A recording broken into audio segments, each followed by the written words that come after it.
So,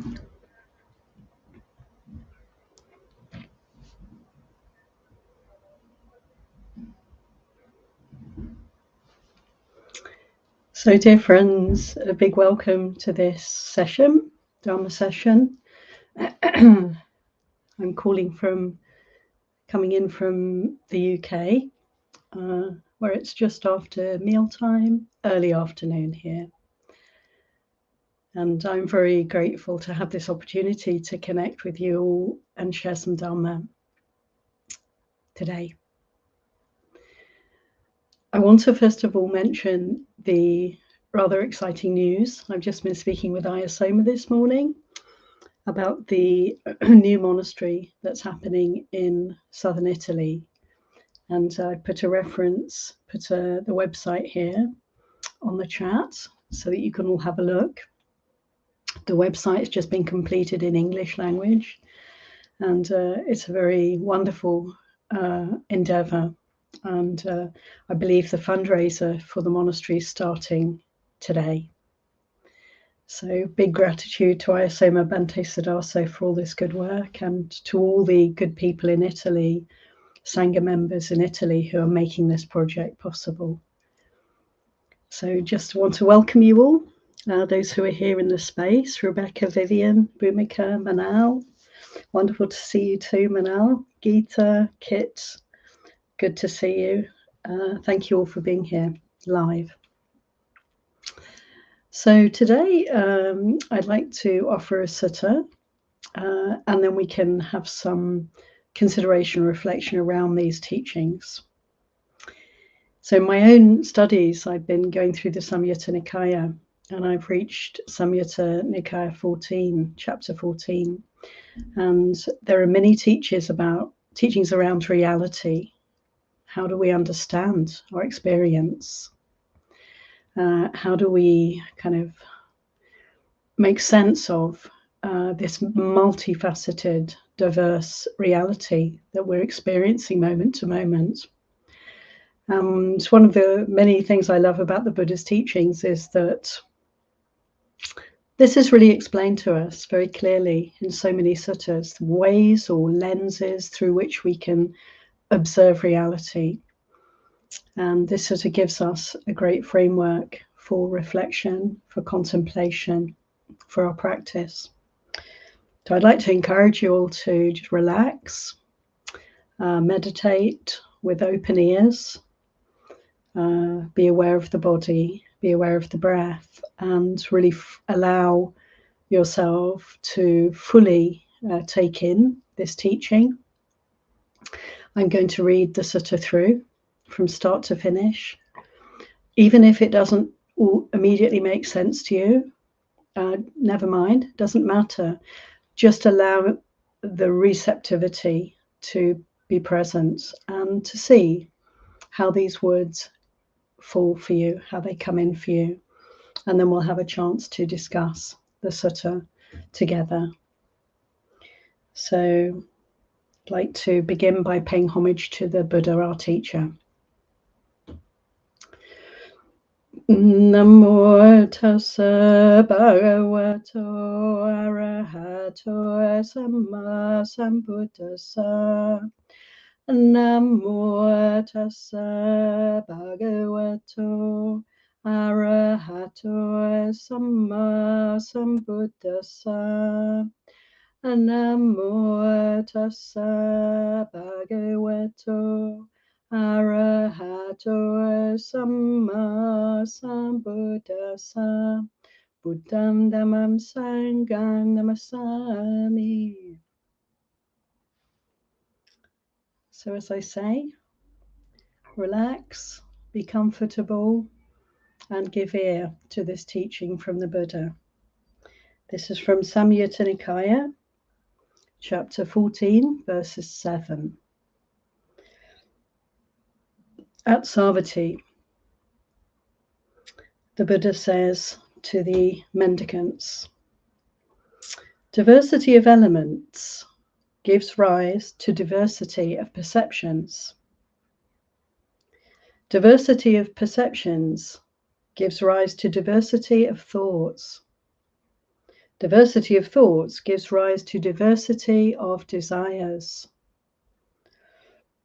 Diversity of desires gives rise to diversity of passions.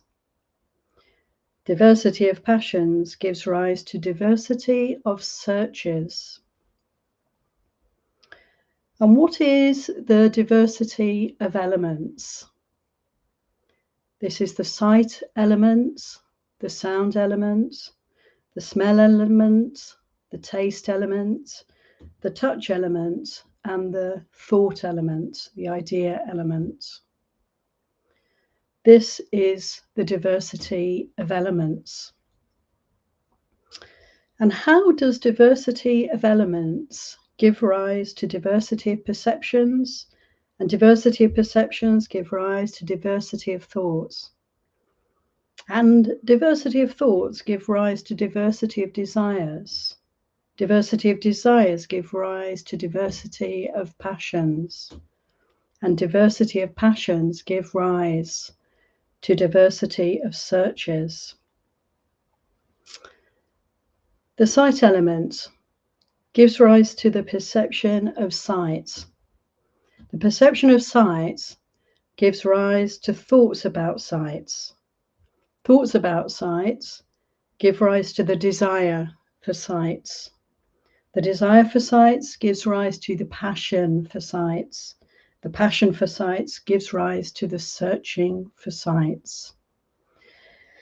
And the same teaching is given in relation to the ear and hearing, to smelling, tasting, touching, and thinking. The thinking element, or the idea element, gives rise to the perception of ideas, of thoughts. The perception of thoughts gives rise to thoughts about thoughts. Thoughts about thoughts give rise to the desire for thoughts, or for thinking. The desire for thinking gives rise to the passion for ideas. The passion for ideas gives rise to searching for ideas, more thoughts. That is how the diversity of elements gives rise to diversity of perceptions. Diversity of perceptions gives rise to diversity of thoughts. Diversity of thoughts gives rise to diversity of desires. Diversity of desires gives rise to diversity of passions. And diversity of passions gives rise to diversity of searches. Ayya. And so, dear friends, this sutta is really something to contemplate, to see if we can begin to notice how our world comes into being, moment by moment. And, in a way, it's all kind of obvious to us that we have these senses and this is how we experience the world. But to actually have this clear enunciation of all that it is that comes to us and all that happens as a result, this is really a beautiful way to look at our experience and to begin to unpack it. So to come back to, the sight element, for instance. So the Buddha's telling us there are these 6 elements, or we can say these 6 sense doorways. And they're receiving sight, smells, tastes, sounds, touches, and thoughts. Moment after moment, one or another is fired or triggered by some sort of experience, some sort of contact that happens between, say, the eye and a visual object. And when contact happens, there's an engagement with what's being received. Then it's the beginning of this kind of cascade. It's really a cascade, isn't it? One thing leading to another, potentially, and most often. So let's have examples. Say with sight elements, you see something very beautiful, something very desirable. There's a perception. There's a sight which in and of itself is quite neutral. It's just what it is. But then we'll have an attitude around it of, that's beautiful, how lovely. And then thoughts may arise. We may remember some previous beautiful view that we saw, or some connections with past friends, events, and so forth. Thoughts may arise, and with the thinking and the desiring, there's a kind of constellation comes in of an upwelling of desire, liking, wanting, perhaps more of.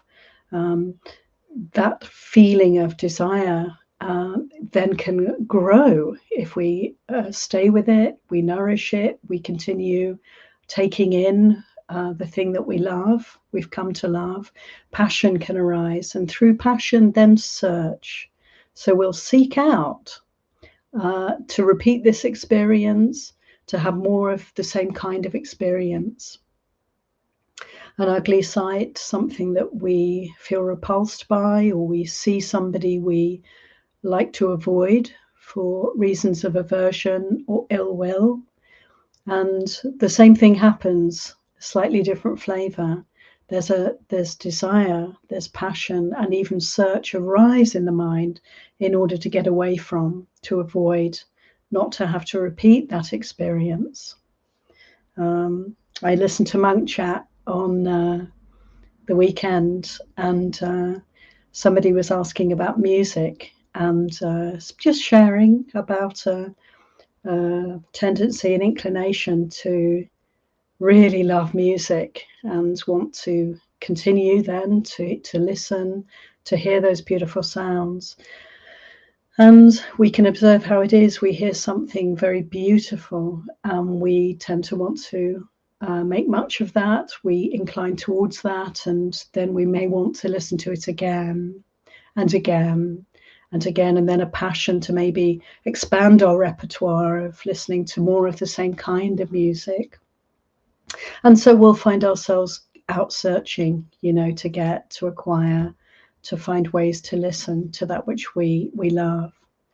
And equally, if we hear something that's unpleasant to us, some loud sounds disturbing our peace, then we'll have the same kind of process happening, thinking of ways to get away from, and actually putting action, making action, doing deeds in order to avoid, to get rid of, or to stop the unwanted sound. And so these are just a few examples, but we can see how this applies to every experience that we have in this sense realm. And if this was the end of the story, then we would be perhaps wiser, but we would still be inclining towards this relationship with our experience and this cascade of events, this kind of multiplication or diversification of experience. Because in our searching and seeking and thinking about and wanting and inclining towards pleasant or unpleasant perceptions around our experience, all of these distractions come into play, and we're kind of lost. We're kind of lost in the kaleidoscope of experience, the multiplicity, and we're following, one inclination after another. And friends, it's good to acknowledge that this is really describing a lot of our lives. This is how it is. What's important for us is to recognize that there is a way to see clearly this process and to step back from the suffering that's implicit in the process. It's a kind of fever, there's a kind of fever when we allow desire and aversion to move us, to sway us, to dictate to us. To follow those inclinations is to search, to be searching, to be on fire, to be restless, to be questing, to be lost in thoughts. I actually love the section around thinking, how thoughts multiply, each other, themselves. We'll think about something, we get really a lot of kind of positive,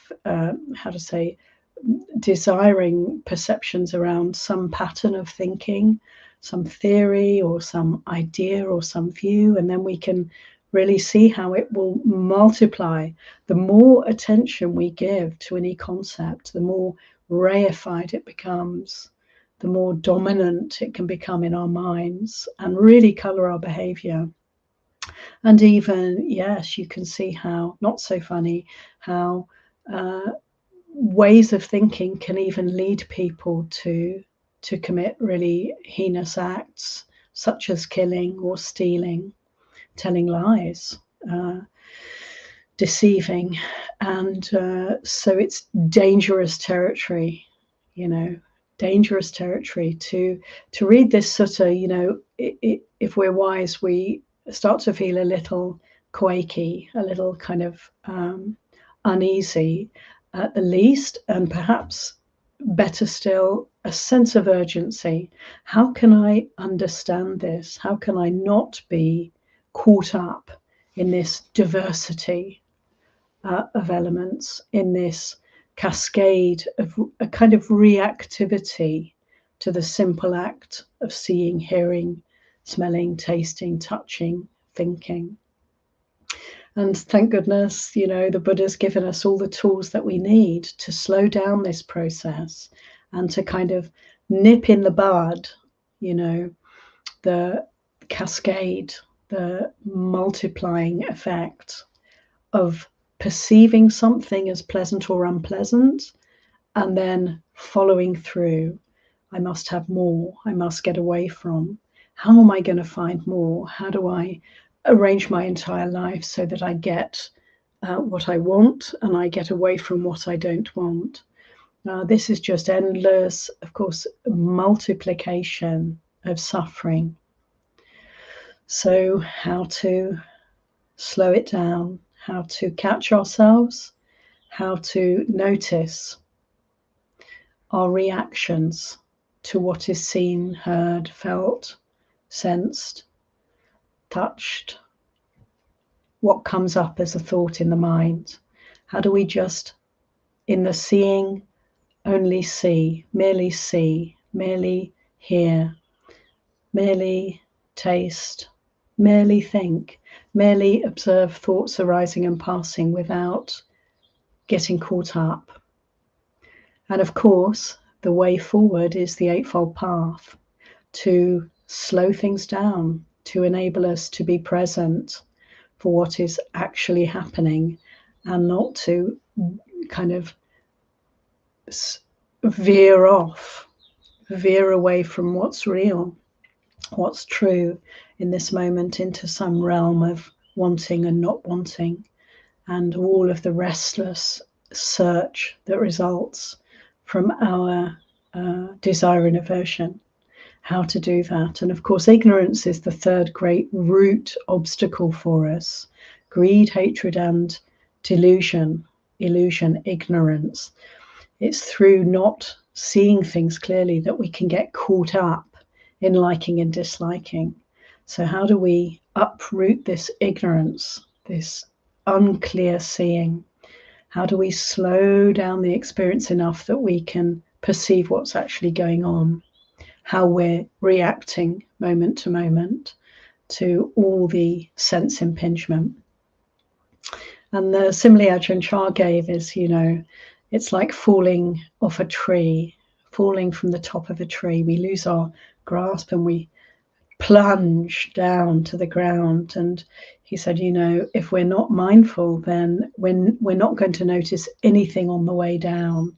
We're just going to crash on the ground. Before we know it, we've hit the ground, we're lost, we're doomed.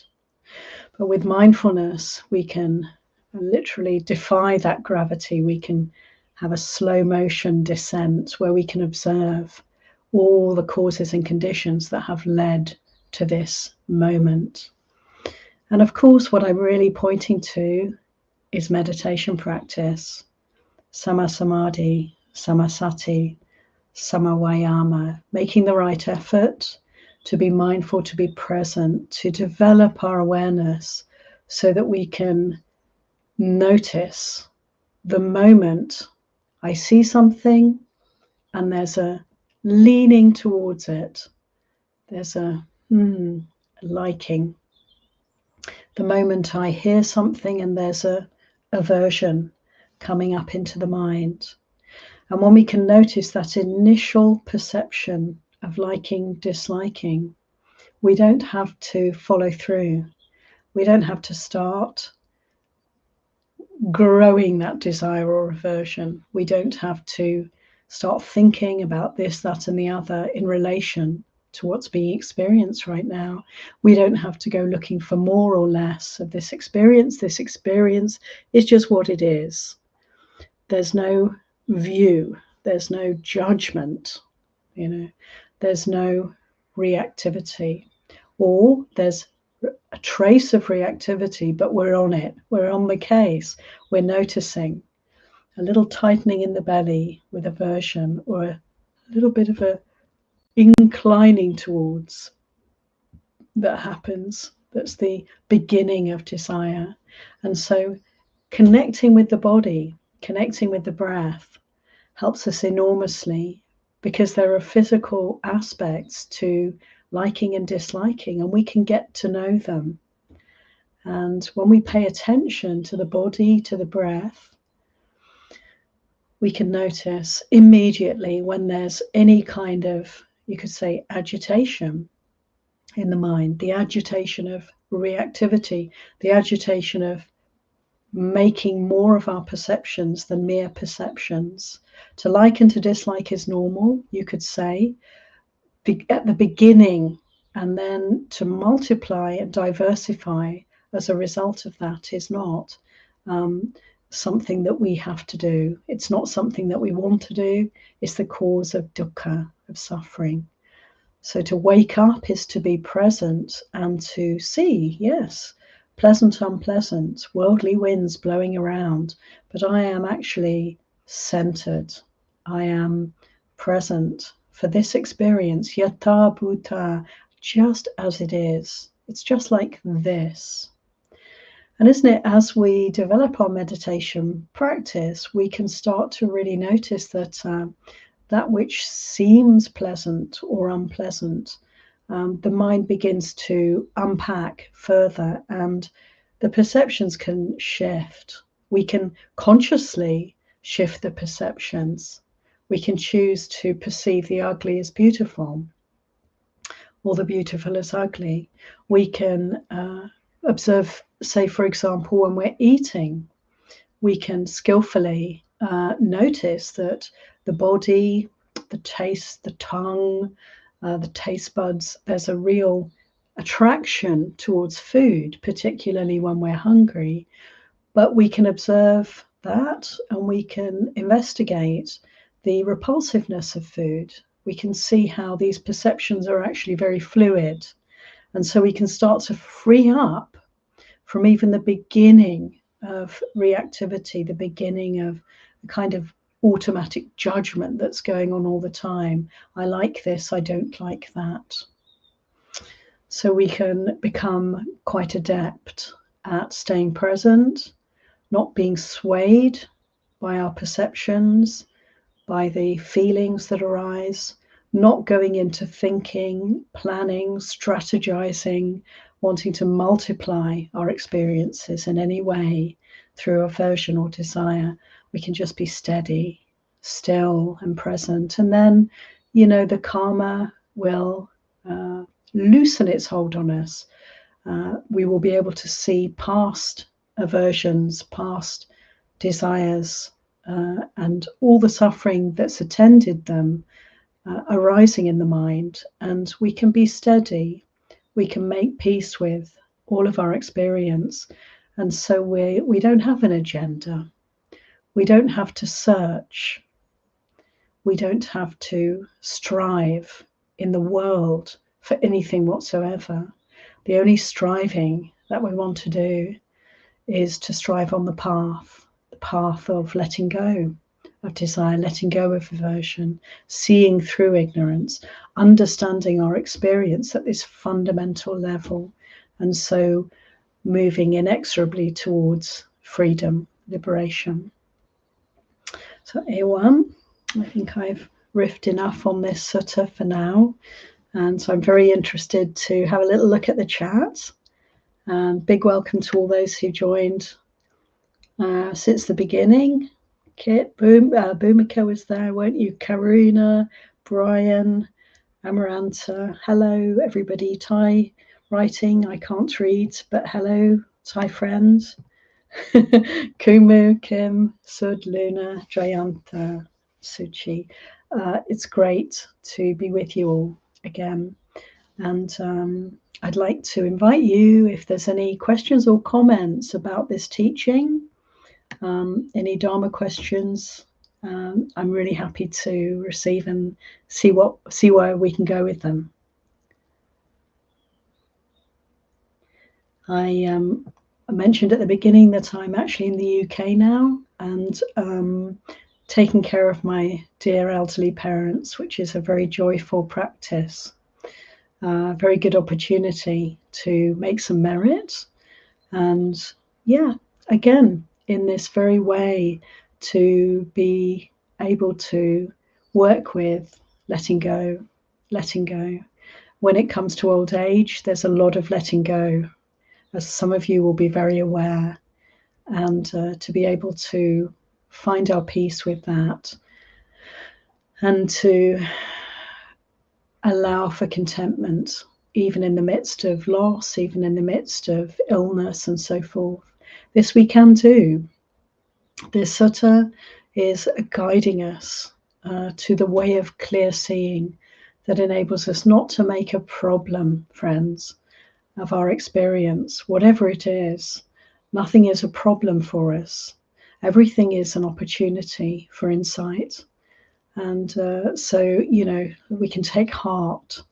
While I'm here with my parents, I get to spend time studying the suttas, which is such a blessing. And so the guidance of the Buddha,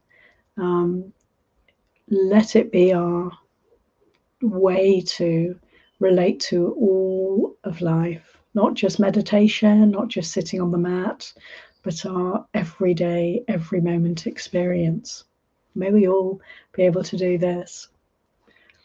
So any questions, comments? Thank you, Luna, for your kind comment there. I would recommend to you all that it's good, actually, to look at the other teachings in this section. So if you go to Samyutta Nikaya on Sutta Central, or if you have a book to open up, or find it wherever you choose to access your suttas, Samyutta Nikaya, chapter 14, on diversity. And there's a kind of progression of the teaching. So starting with the elements and working through. And there's also the pointing out that this cascade of experience through the sense door, say seeing, and then contact, perceptions arising, desire or aversion arising, the thinking, the kind of proliferation around what's seen, if we like, if we don't like, and then the search that can come about, the actions that can come as a result of this simple moment of sensory experience. The Buddha points out as well in this chapter that it's a forward cascade. It goes in one direction only. And that's very interesting. There's no multiplication or proliferation going back the other way. And I'd like to invite you to have a look then at this chapter and to investigate these teachings further. There's great depth to these teachings. BC67, thank you for your question. Let me see, I can remember, I can show the question. Here we go. So yeah, BC67 says, thank you for all you shared Sadhu, thank you. So much of what I've heard is taught in popular psychotherapies. Given this, what are your thoughts on working with therapists versus practicing Buddhism? That's a good question. Thank you for this. It often comes up. It came up for me last week in a sutta study group. A psychotherapist asking in a slightly different way, what is the value of psychotherapy in terms of the Buddhist attitude towards it? You know what? I think that it doesn't need to be a versus. It doesn't need to be this or that, one or the other. I think it's really important, to recognize that these skillful means can work together. I would say that ultimately the way to find our way out of suffering is through the Buddha Dhamma, because the Buddha was free from all suffering and he could very clearly point out to us the way. He could lay out the entire, give us a map of the whole terrain and encourage us which direction we need to go in order to let go of more suffering, to gain more insight, more wisdom, more peace, more happiness. So, I absolutely trust that in Buddhism, one will find all the guidance that one needs. But having said that, therapies are valuable, of course. And in practice, say I'm a Buddhist practitioner, I meditate every day, I'm making some progress on the path, I'm less irritable, I'm a little bit less tense, have moments of happiness, some moments of insight, but I'm overwhelmed by some past trauma that I've experienced, and I can't seem to let go of my reliving, my obsession with the pain that I'm experiencing right now as a result of this past trauma. In this kind of a case, if someone is feeling overwhelmed by experience, how helpful to then take that to another, to a good friend, to a Dharma teacher, or to a therapist, somebody who's trained, who's professionally skilled at being present for others as they work through very difficult material and helping people to come to a place of inner resourcing. So, therapies, psychotherapy and Buddhism, we're on the same page. Both paradigms are paradigms of healing, of making peace, of finding our way to let go of past trauma, to let go of past conditioning that creates suffering for us in the present. So I would say not versus, don't go with just one or the other. Use both. Thank you for that question. Okay, thank you, Amarantha, for your good wishes for my parents. And I see your question here. I'm living with chronic illness and have discovered that when I've been feeling bad, a way to compensate is satisfying some desires. There's not so much problem, but I would like to stop this. Yeah, thank you, Amarantha, because I think you're probably speaking for all of us. I imagine for most, if not all of us, we know what you're talking about here. So yes, to kind of alleviate suffering in this moment, one can very naturally incline towards something else. And actually, it's very skillful sometimes to do this. Like, for instance, if we're harboring some malicious thoughts and they just keep popping into our mind and we're really struggling with that, it can be very skillful to then divert the attention, read a Dharma teaching or listen to a Dharma talk or find something skillful to do, some good act to benefit somebody or oneself and reap the benefit of that. So that there can be skillful ways that we in a way, guide our minds, guide our hearts. But also we can notice when sometimes we're simply reaching out for some sense gratification in order to avoid some kind of suffering that's there for us. Feeling bad, it's so interesting, isn't it? What is feeling bad? So when I'm feeling bad, I don't want to be here. I don't want to have to feel this way. I want reality to be different.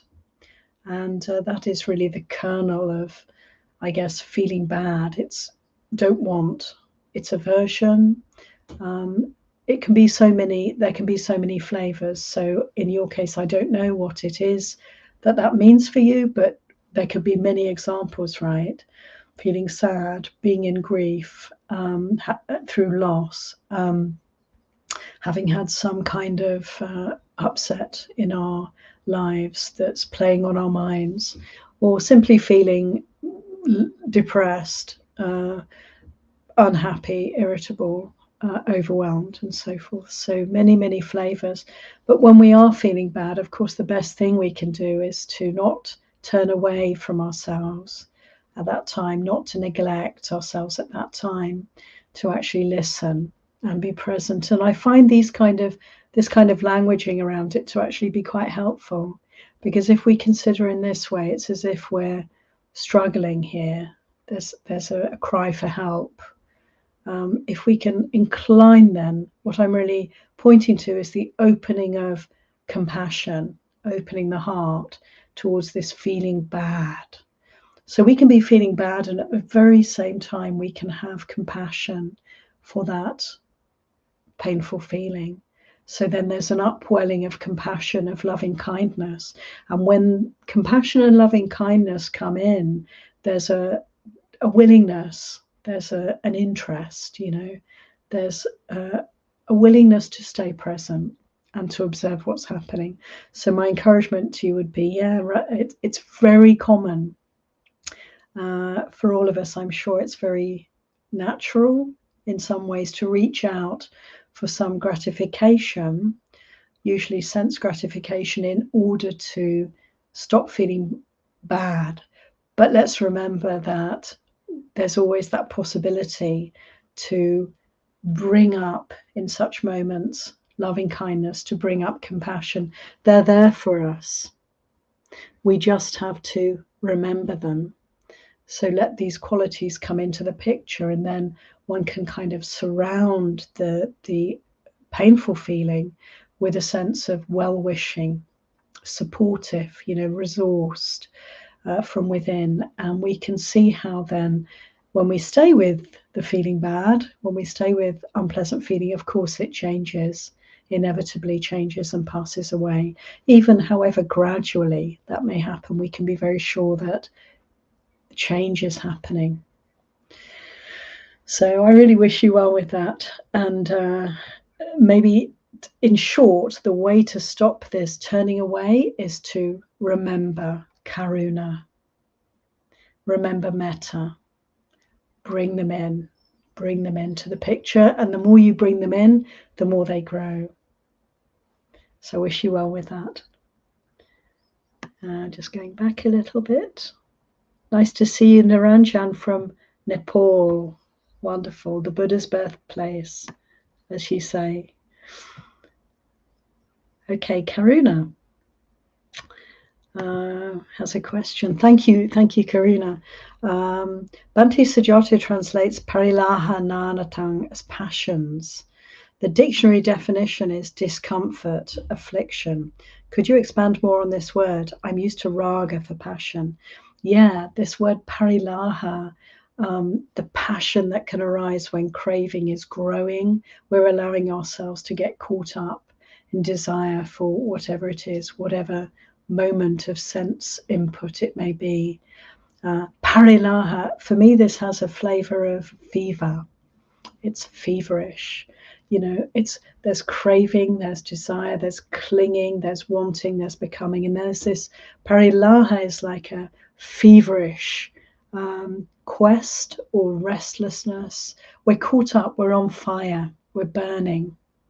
So it is a wonderful word, and passion, I think, is actually quite a good translation, as Bhante Sujato's translations often are just so spot on, because in the word passion there is that sense of, you get a bit overwhelmed by, isn't it? You're caught up, you've fallen in love. You've fallen already. You're it's very difficult to extricate ourselves when we're caught up in parilaha. We're burning already. How difficult. We have to kind of work very hard to cool down from that place. So the actual Pali word, if I can maybe, I don't think I can quickly look at it in the dictionary without making you all wait, but I'm really grateful for your looking it up, Karuna, and seeing it also means discomfort or affliction. Yes, maybe that nuance is really important. And thank you for bringing it in, because passion can maybe have the connotation of being in some way pleasant. Actually, it isn't pleasant at all to be burning and to be consumed with desire for anything at all. If we're mindful, we can quite quickly notice that it's very agitating, actually. But the word passion can, in our language, English language, American language, have the kind of connotation of something with a little bit of positivity to it. It's absolutely not a positive descriptive. Yes, so discomfort and affliction are there, and maybe a burning, a kind of heat, and the discomfort of being too hot. So thank you for throwing light on that word. And again, friends, when you look up these teachings, it's really great to look up and read for yourselves. And as I said, this chapter 14 of Samyutta is great to take in. And when you do so, it's always good to look at the Pali as well and just start to pick up some of these words. As Bhante said just at the weekend, if we can do a few minutes of Pali every day, just look at a word a day and investigate the meaning, it can throw so much light on these teachings for us. It's really like a whole extra dimensions opening up in a good way. This is a diversity in a good way. Thank you for your question, Karina. Eva says, Dear Ayya, can you please give us an example of how to break down an experience to slow down the falling from the tree? Thank you. Yeah, thank you for that. It's good to speak a little bit more about that. How do we slow down? And it's very fortunate that you asked this question. I'm grateful, because it's important for us to recognize this parami, this virtue needs to come in, which is nekama, which is renunciation, friends. So in the context of this teaching, the Buddha is telling us, so there are these 6 elements, these 6 sense doors, and they're constantly relating to the world, wide open to all that is around and within us. So experience coming in at us, and the searching that can be the result of getting caught up in our perceptions, thoughts, desires, and aversions. This search can,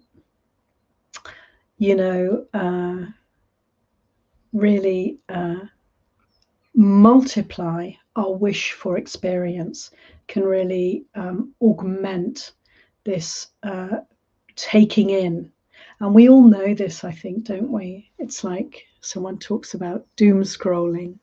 If we get on the mobile phone and we're on our social media and we're scrolling through, how interesting that we might find ourselves getting more and more caught up. Parilaha, passion, heat, agitation, but it kind of fires us into more taking in of information. We can feel quite overwhelmed by what we're receiving and still want more. How extraordinary. But this quality, this virtue of renunciation is something for us to make much of, especially in the present time. There is so much input that we can access. We can literally find out anything.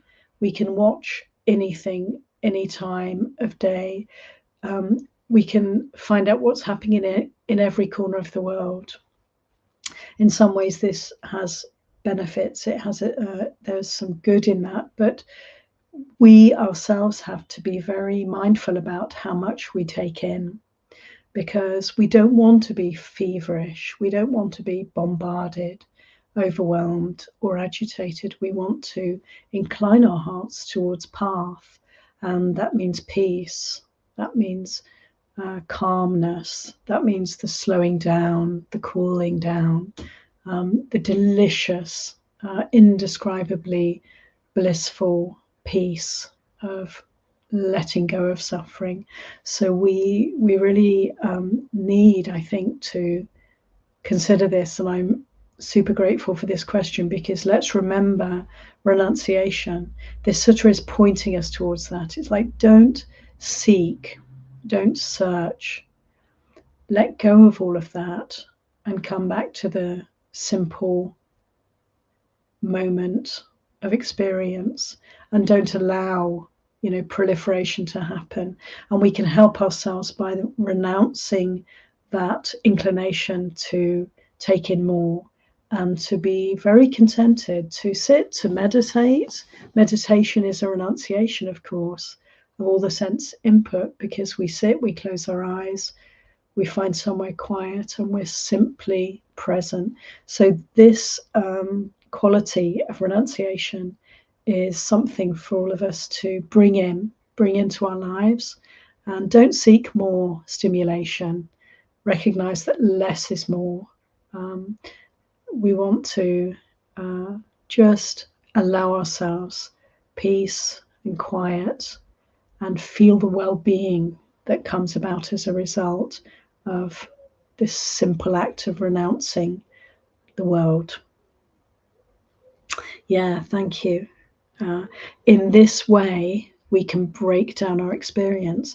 When we're not assailed with experience, we can actually observe what's happening, and we can investigate deeply the simple act of seeing, hearing, smelling, tasting, touching, and thinking.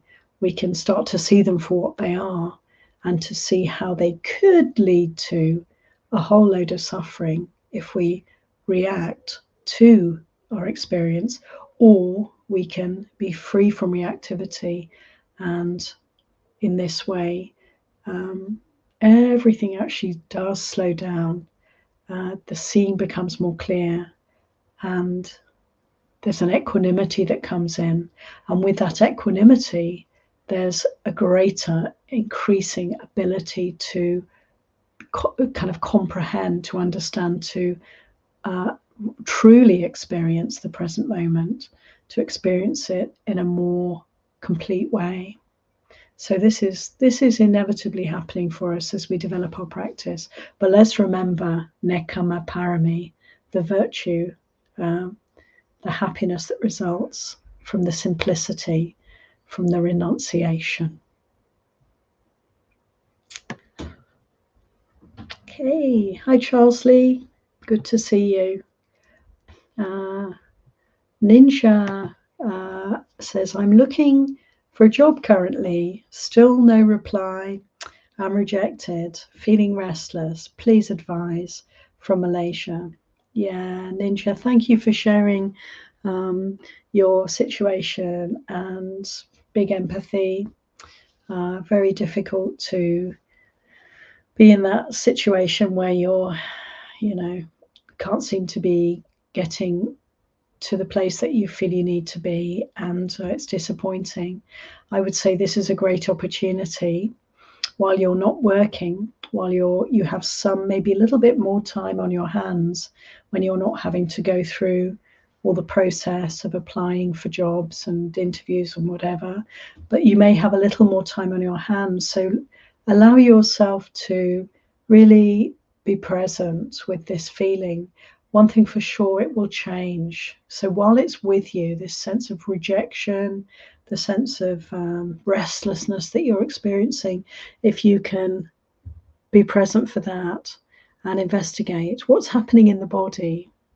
Can I sit? Can I try and sit and meditate and just feel the push and pull of that restlessness, or feel the mental agitation of projecting into the future, worrying about the present?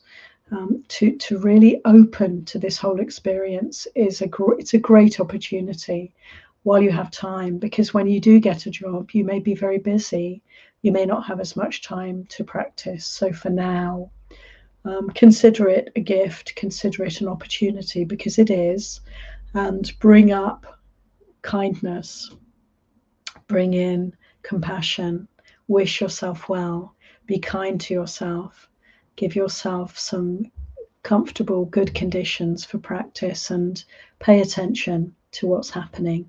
And of course, like everything, this situation will be moving and changing soon enough. You don't need to worry about the future. Just pay attention to the present experience. So I really wish you well with that, Ninja. Hope you have some time for practice, for meditation.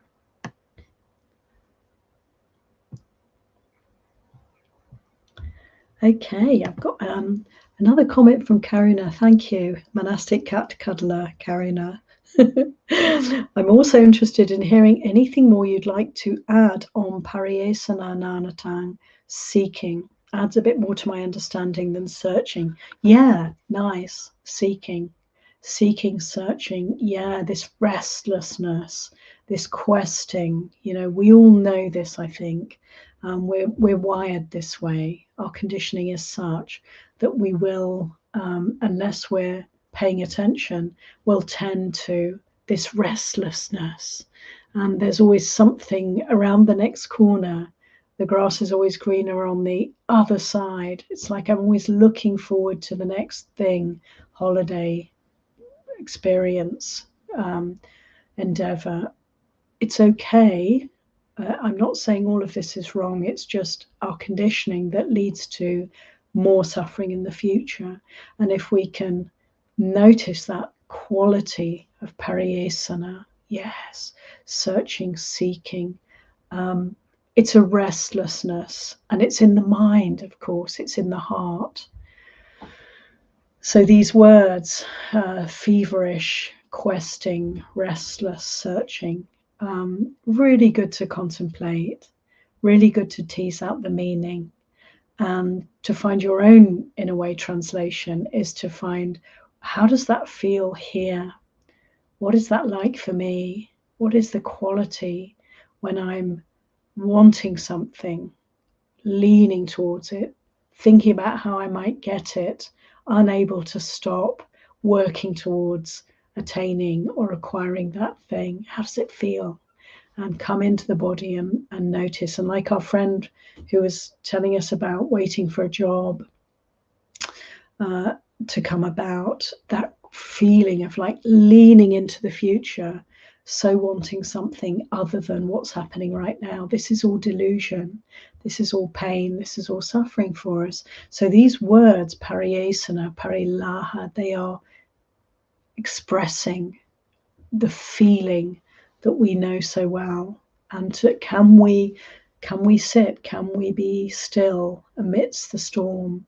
Can we feel these inclinations, strong desires, the searching, the questing, and the burning fever of it all? Can we feel that? And breathe deep. And breathe it in, breathe it out. Breathe it out and let go. Relax. Feel the body sitting. We can put out these fires, friends. We can know these qualities and we can let them go. Thank you, Karuna, for elucidating the meaning a little bit more for us. Yeah, nice one from Kim. I have to start my workday, but just a comment that I've been contemplating how wanting things to be other than they are causes suffering. Sadhu. Yeah. And that feeling, what's that like? Wanting something to be different, the way the mind will want to tweak reality and distort reality for its own satisfaction, limited, impermanent satisfaction, some kind of gratification to be found elsewhere. Beautiful to see this. And just we're learning all the time, right? And usually through the disappointment of, getting what we want, and then it's never enough. I get what I want, I have a moment of peace, and then boom, something else is needed. That's such that fever comes back. It becomes clear to us over time that it's not the objects, the ideas, the things, the experiences that are actually the problem here. It's the very fever itself. It's the searching itself. It's all here. It's all in the mind and heart. Therefore, thank goodness, thanks to the Buddha's clear teaching, therefore we can find the root of the problem and we can extricate that from our own hearts and minds. And then experience is experience. It's just happening. We don't have to make a problem or make anything good out of it. It's just what it is. So to come to that place, we come to that place through recognizing, as Kim has, wanting things to be other than they are is just big dukkha. We again and again have to realize, go through that experience and understand. And then the letting go happens quite naturally. Oh, nice one. Okay, we've got a little bit of conversation about passion to finish. Etymology of passion. Thank you, Charles Lee. Old English passion from Latin passion, passion, chiefly a term in Christian theology, from pati, suffer, subsequently reinforced by Old French. Brilliant. Yes, its passion is suffering. As a Catholic, by upbringing, I know very well the passion of Christ means the suffering of Christ. And we go through on Good Friday every year the crucifixion of Christ and his passion and this process that he went through before he was killed or died on the cross.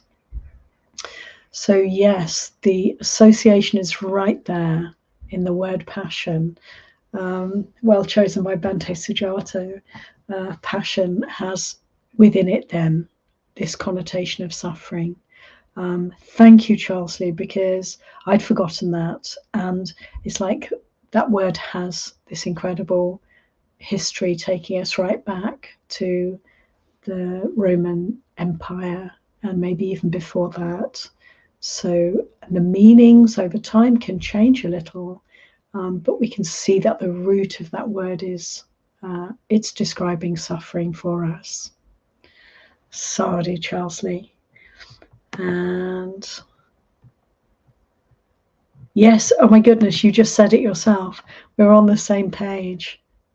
Yes, the passion of Christ. Yeah. So Karuna, great. I'm glad you've improved on your doom scrolling. I was thinking of you, I admit, when I was giving that example, but I know that one too. So we have many possibilities for distraction. We have many possibilities for proliferation of desire and aversion. But friends, we also have the Buddha's teachings to show us the way and really give us all the resources that we need, all the courage, all the fortitude, and the willingness to practice renunciation, to let go, in short, of desire and of aversion.